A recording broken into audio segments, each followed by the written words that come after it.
what up? Down here at SneakerCon with Andrew Phung. This event is blowing up.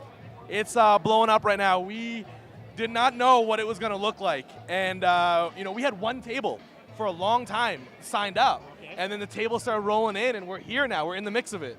Tell us kind of the origin story of this. How did it get started and to what it is right now? Well, we had a Facebook group a few years ago. We started online. We just wanted to see, get all the traders and buyers, sellers together.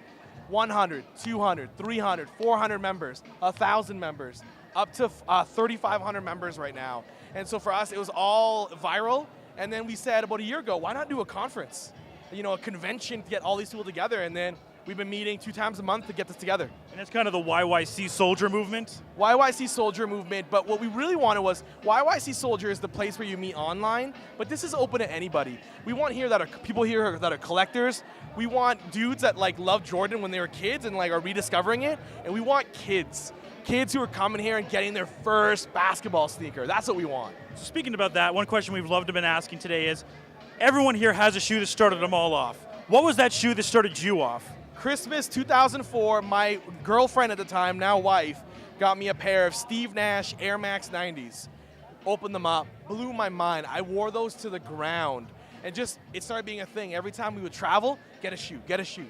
I don't drink alcohol, and so my buddies would drink, and I would buy sneakers. So you're like straight edge, but the addiction, like a CM Punk, his addiction was wrestling. Yeah. Your addiction is getting sneakers. Yes, my addiction was getting sneakers and getting that next sneaker. I'm always, what's the next thing you got to acquire, right? I'm done. No, I'm not.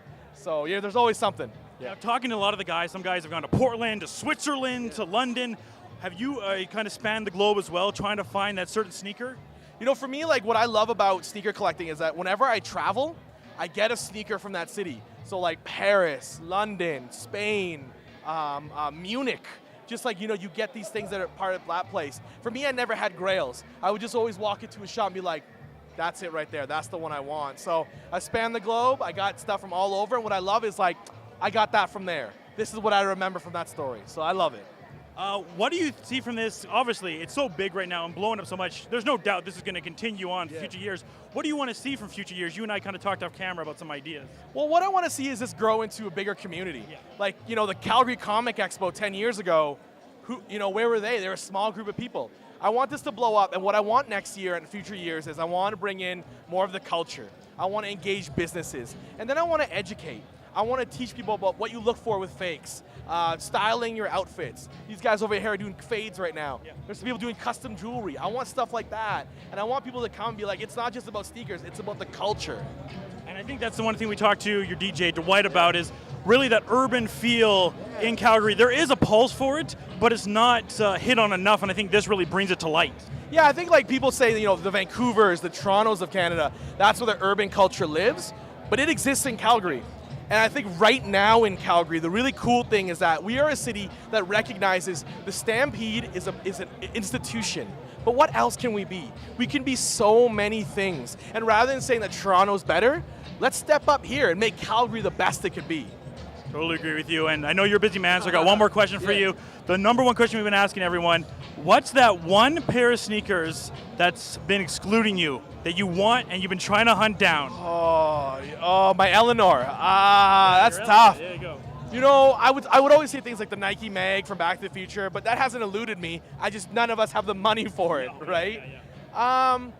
I think today what I'm looking for is I'm looking to fill in some gaps in the collection, and I'm looking obviously the 11s, but I'll say this one, Royal Blue Jordan 1s.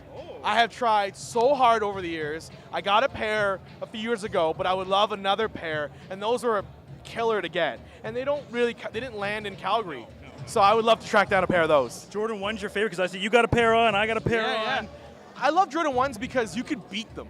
Yeah. They look good beat, they look good new. And I love it because when you wear them and you beat them down, I think you're respecting the shoe. Some guys, they tiptoe, But here, if you wear it, you're respecting what the shoe was meant to be. And I always kind of find it's a nice mix, too, of the Air Force and a Jordan, right? And they look good in any outfit, and they're not crazy. But people still stop and those are crazy nice. And it's a shoe that started it all, so you got to respect that. All right, man. Well, thank you for your time. Thank you so much. Everyone follow them on Facebook and Twitter. What's that again? At Andrew Phung. And make sure you check out Sneaker Expo. Cheers.